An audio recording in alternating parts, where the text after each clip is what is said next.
Bilang bahagi ng flood mitigation project ng gobyerno, sinimulan na ang pagpapataas ng kalsada sa Barangay Talibao sa Calasiao, Pangasinan. May ulat si Jasmine Gabriel Galban.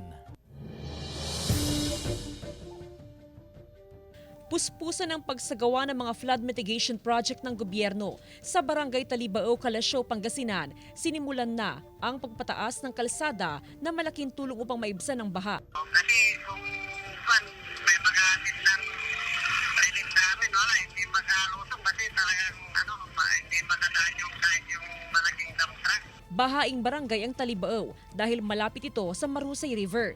Dalawang palapag ang karamihan sa mga itinayong bahay sa lugar dahil lampas tao ang baha tuwing umaapaw ang tubig sa ilog.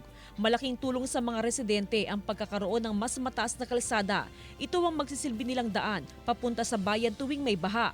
Mabilis din ang pagdating ng relief goods. Ganon din ang pag-rescue sa kanila sakaling may kailanganing dalhin sa evacuation center. Malaki ang tulong ng kalsada.